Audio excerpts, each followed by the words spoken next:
Hello you guys, and welcome to today's reading vlog. I'm excited about this one because we are going to be trying to complete the Goodreads seasonal reading challenge, which is something that I have never done before. I don't know if you guys are aware or not because I definitely wasn't for a while, but Goodreads will basically put out these reading challenges for every season, obviously, and I have never completed one on purpose.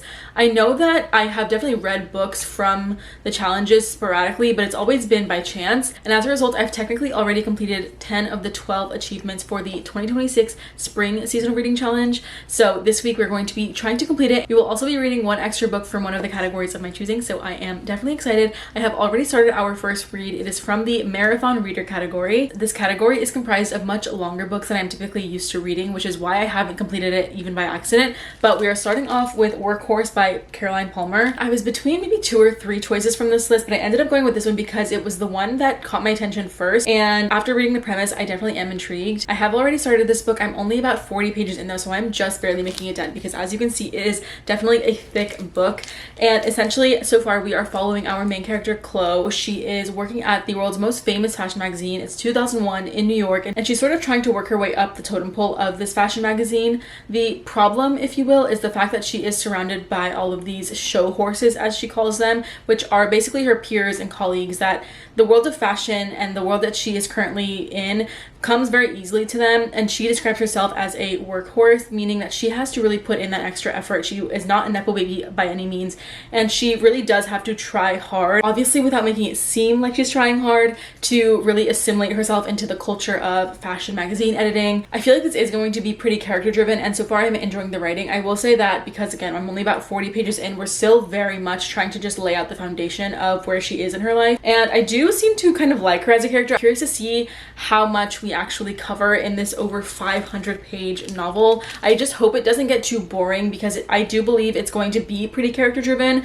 I hope there is some sort of drama that takes place because I think that would definitely be something that I enjoy. I will say that one of my very first impressions is the fact that we are getting pretty heavy Devil Wears Prada vibes, which is fun and interesting. So I kind of hope we keep up with that and really involve some drama, some scandal, something kind of crazy, because I feel like given that this is over 500 pages, we have to have something sort of fun to keep this interesting. I don't want it to be so character driven that nothing really happens, unless we really love our characters, which maybe that'll happen. I don't know. I'm going into this with an open mind. Also because I do think the setting feels very vivid so far, and I kind of hope we get a little bit more of a sneak peek into that world. And I think that's my only update so far. I will keep reading, of course, and give you guys more updates as they come.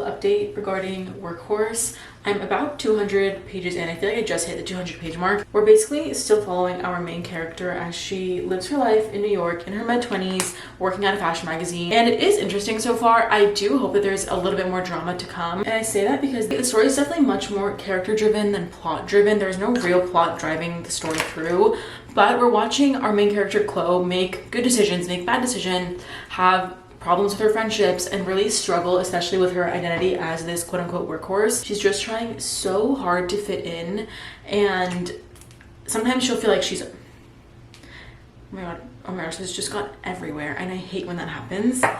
Give me 1 second. So she's trying very hard to fit in as a show horse like a lot of her peers, but every time she feels like she's gotten just a little bit closer, something else will come through and remind her that she is in fact not a show horse, and she does not necessarily fit in as naturally as she wants to. And at times I feel like we do want to empathize with her because we are watching her kind of go through this struggle of immediately being crushed by her reality, but other times she makes some pretty poor decisions and we understand why she's making them, but it is a little bit hard to watch. That being said, I am always very interested to see where that takes us because I feel like it does make her kind of grow a little bit. Right now I would say that I'm just rooting for her to find herself as a human being. I feel like she is just living through the chaos of being in her mid-20s. Add in the fact that she works in a very competitive field, add in the fact that it's in New York, add in the fact that she again is struggling so much with her identity that I just want her to really find herself, root herself, either realize that she's not going to be a show horse, or maybe she will kind of live long enough to watch herself become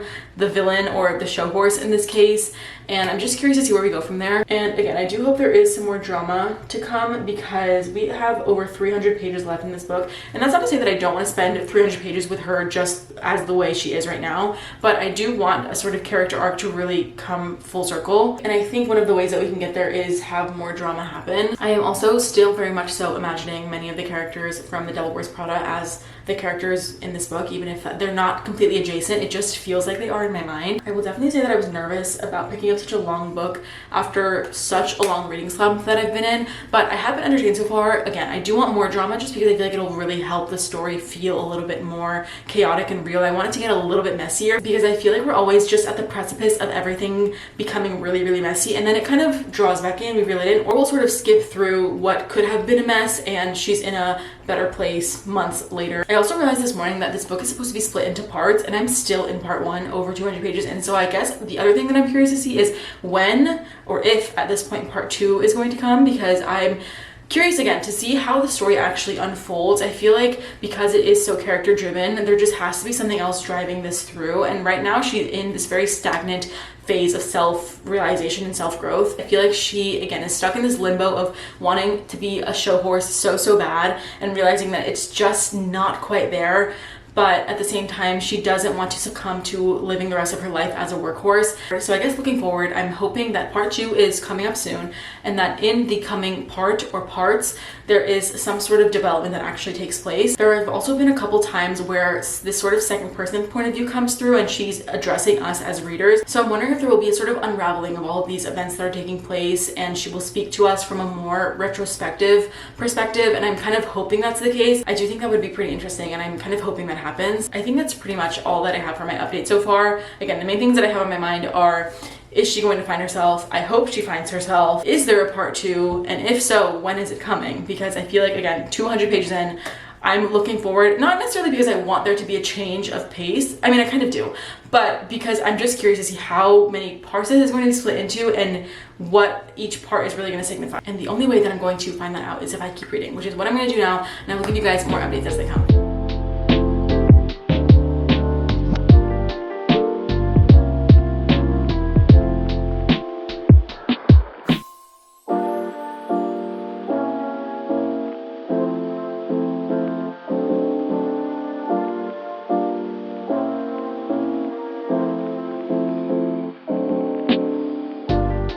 Hey guys, it's time for an update regarding Workhorse. I'm about 350 pages / 63-ish% into the story, and I am still enjoying it so far. We did get to part 2, which I know was something that was very pressing on my mind during my last update. I actually got to part 2 very soon after my last update, and I think we're going to be getting to part 3 pretty soon. We're still following a very similar structure, but I would say that we know our main character much better now. I feel like we understand her emotions much better, and we see how they play into her relationships because they are very complex. Something that I was wanting to mention is that this book takes place in the early 2000s in New York, and although I wasn't in my mid-20s back then, I feel like it is very temporally accurate. I feel like the way that she speaks and everyone else speaks around her, specifically regarding certain things including body image, are very accurate for the time, and I think it is very interesting to see. It reminds me a little bit of when I'm watching a movie from that time period and I think, oh wait, this is very early 2000s, and it's not necessarily a bad thing. I think it just goes to show how much we may or may not have progressed as a society regarding certain ideologies and mindsets, and at times it does feel pretty jarring because, again, some of these comments might not necessarily fly today, but I will say that the author does a good job of still making our main characters humorous enough, and I do think that it's supposed to serve as some sort of commentary and some sort of historical accuracy, if you will, rather than an actual representation of what the author believes, or at least I hope that's what the case is. So there's definitely an element of darker comedy that I'm really appreciating as well. I am curious to see how much more we get to know her, and I really do hope, again, that she ends up finding herself. That is really my one and only hope for this. I hope we get to that point, but I'm going to try to binge as much as I can of this in the next hour or so, and I will let you guys know of any other updates as they come.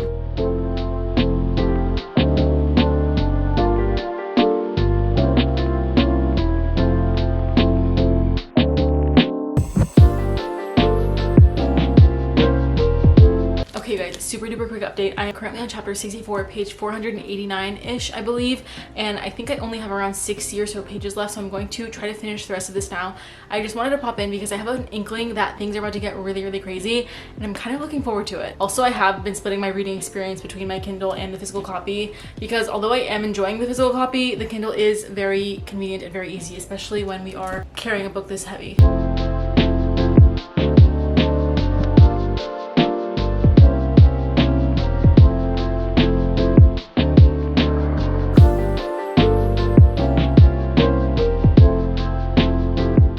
We are back and I have officially finished Workhorse. I did thoroughly enjoy the story, but I'm still a little bit undecided on my rating. Lately I have been having a little bit of a hard time reading books that I've read just because I feel like I always have to compare them to the books that I've read in the past and if I've liked them more or less. For example, if I give a book 4 stars nowadays, I feel like I have to compare it to my 4-star reads from 4 or 5 years ago, and maybe it isn't that deep, but a part of me still feels the need to do that. All that to say, I ended up giving this book somewhere between a 3.5 and a 4-star rating. I thoroughly enjoyed the story, especially towards the end, but I do feel like this book could have been a little bit shorter. I feel like part 1 was definitely dedicated to laying out the groundwork for the rest of the story. So we are getting to know Chloe, her colleagues, her job, what she does for work, her friends, the people that she meets, how she's feeling. And then part 2, we sort of move on from Chloe specifically to how the person that she is affects the way that she moves through the world, if that makes sense. And then part 3, we really see the final development of her character. In saying that, I feel like part 2, especially the beginning of it, felt a little bit repetitive of what we had just finished reading in part 1. Again, we were still sort of developing Chloe as a character,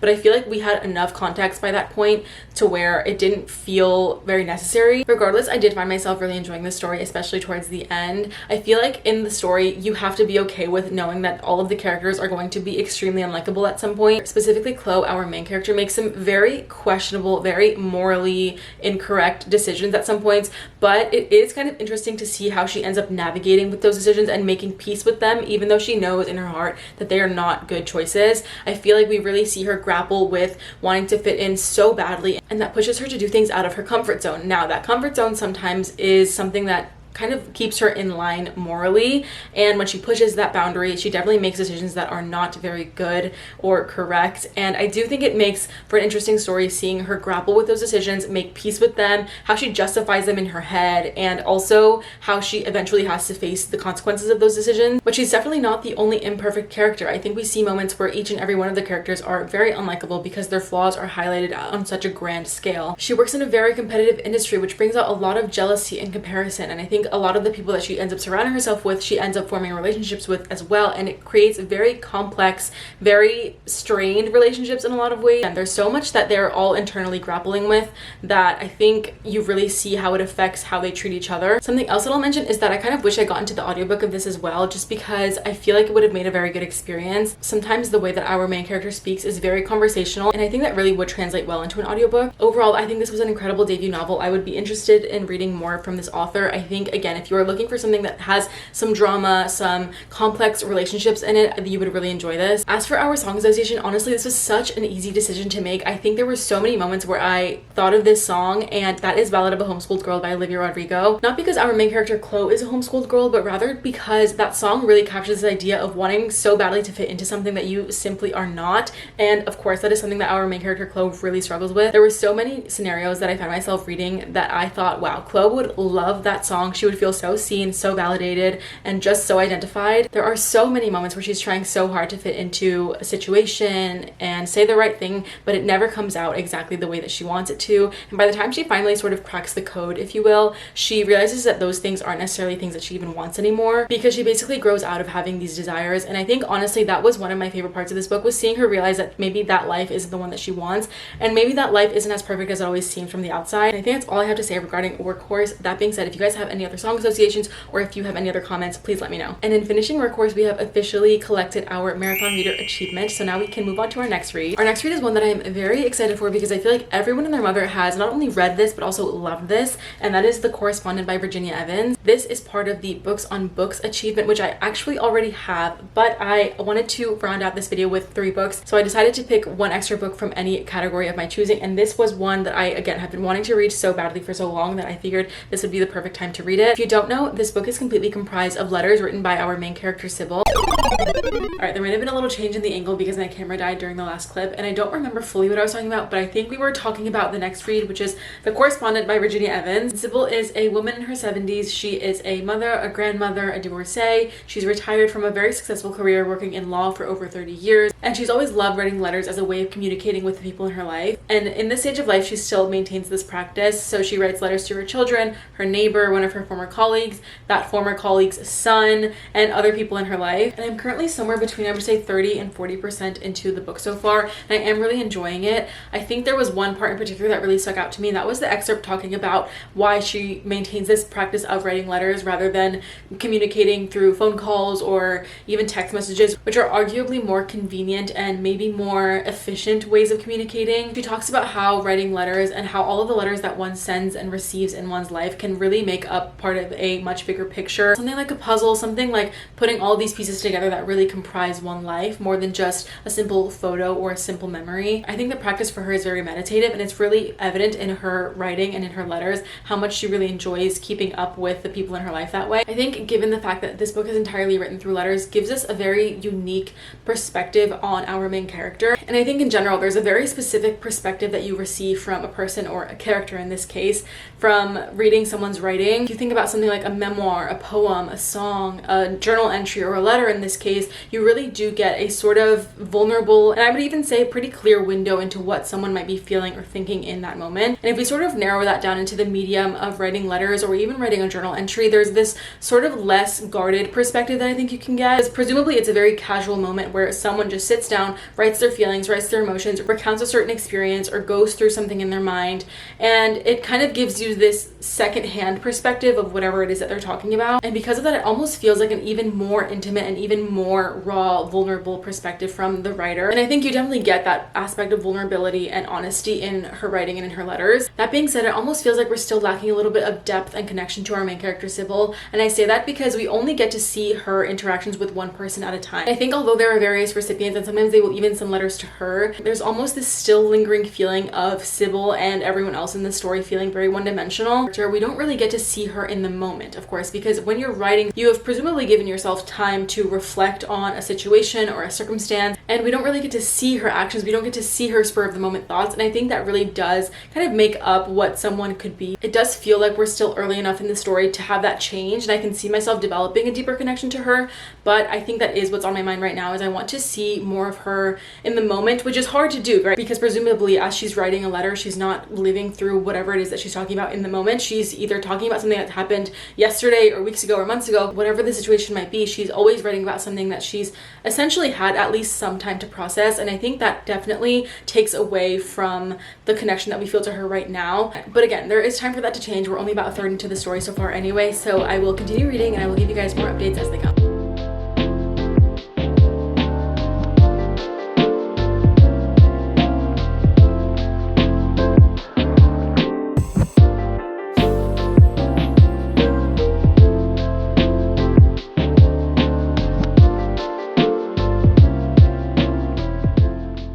You guys, I know I said I was gonna binge this, and I am gonna finish it right now, but it's going so fast. It's already 2018, so it's been 6 years. We only have, I think, 50 or so pages left, and I don't know if I'm ready for that, but there's so much that I need to know right now. Oh my gosh.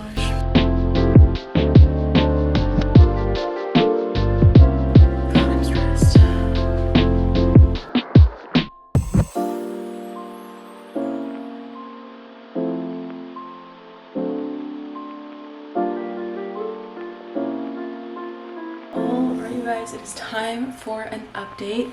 I finished The Correspondent yesterday, as I told you guys I would. I remember mentioning in my last update that I felt like we were kind of lacking some sort of connection to her, and I think we definitely developed that part. However, in the same way that she describes correspondence and the correspondence that one can receive and send in a lifetime as sort of puzzle pieces or chain links, I think it still feels like, because that's all we got, we still only got pieces of her story and the things that she was going through. I guess I should start off with the fact that I gave the book a 4.5 for now.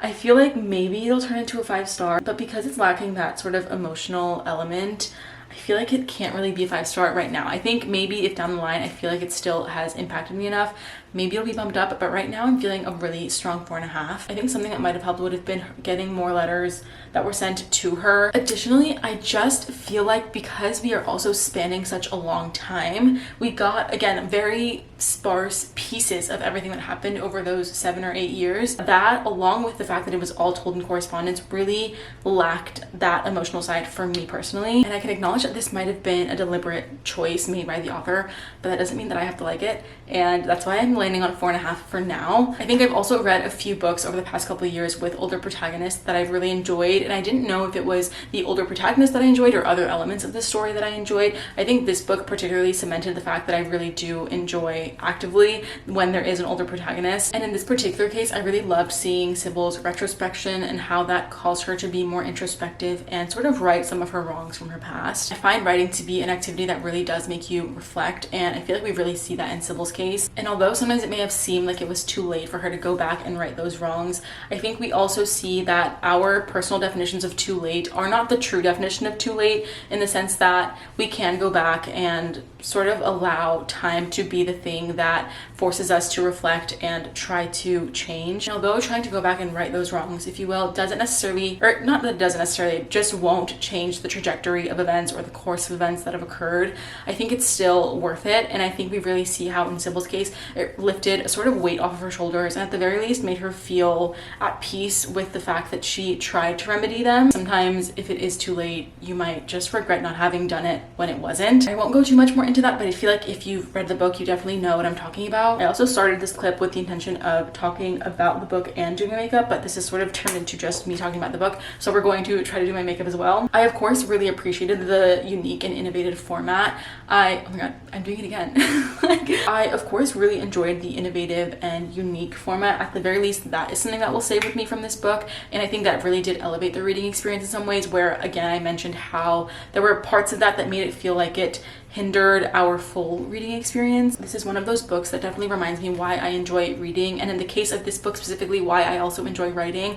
I think recently I have fallen off of journaling as consistently as I once used to, and because I had been missing writing in my journal in terms of the habit and the ritual, I had already challenged myself to write in my journal every single day in July, and I feel like this book only further motivated me to do that. So yes, there were many elements of this book that I really loved, and I think that there was just that one missing puzzle piece, which for me was that full emotional experience. Even though I did cry at the end, the last few letters really got me, but again, I feel like we could have had that the entire story, and maybe it's a little bit masochistic of me to have wanted that for the entire story, but I feel like it really would have unlocked a new level of just emotion. So yes, I definitely cried, I laughed, I had a bit of an emotional roller coaster with this book, but it was a baby roller coaster, and maybe I would have enjoyed it just that much more if it had been a full-blown roller coaster. And the song association that I came up with for this book in particular was a pretty easy decision to come to as well.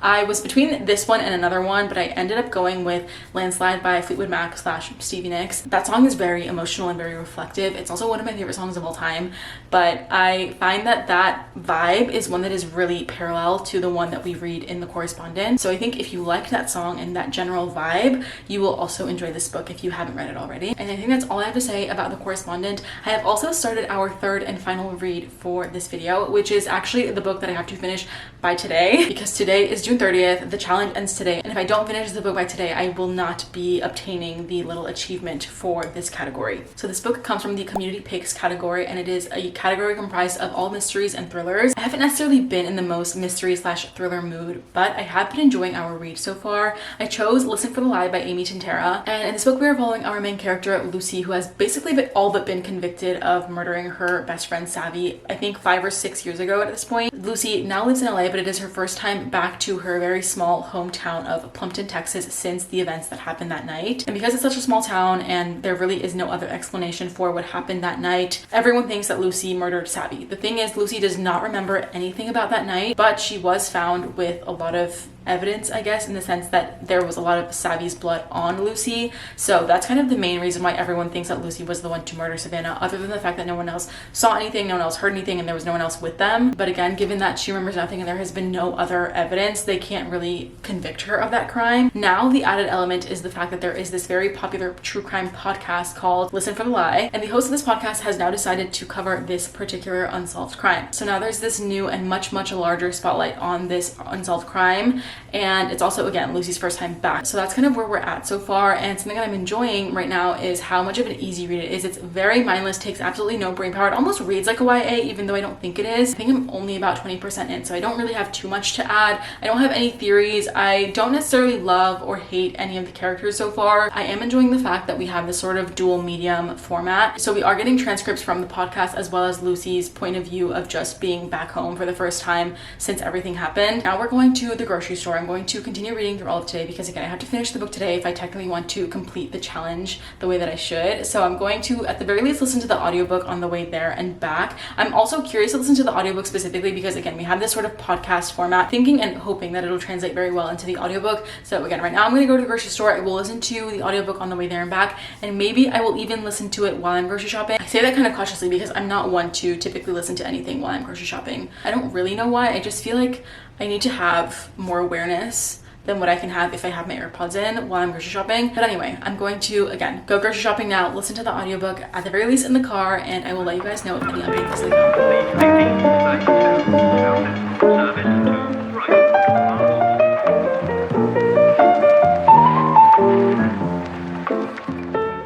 It's been a little bit and I've hit a sort of turning point in the story, so I figured it was a good time to give an update. We're still following Lucy's point of view and the podcast transcript as new episodes come out, and I've really been enjoying those parts specifically. I think it really helps move the story along a bit. I think it might also have to do with the fact that I don't necessarily love Lucy as a main character. I don't know what it is about her specifically. I just don't love her as a main character, but I still am enjoying the story so far. I am curious to see kind of where we go, and I say that we've hit a sort of turning point because we are now in a different timeline. We have now moved 5 years into the past, which is kind of when everything happened, and I haven't started reading that part yet, so I don't know exactly if it's going to be before everything happened or just after. I am also really enjoying the audiobook. I figured I would mention that because I know that I talked about it a little bit in my previous update. I do think that the podcast really does translate well into the audiobook. I also am liking the narrators of the audiobook, so I honestly have been enjoying that a little bit more than reading it so far. That being said, I'm not disliking it when I read. I just feel like I'm preferring the audiobook. We still have a ways to go, so I am curious to see where we go from here, and I will give you guys more updates as they come.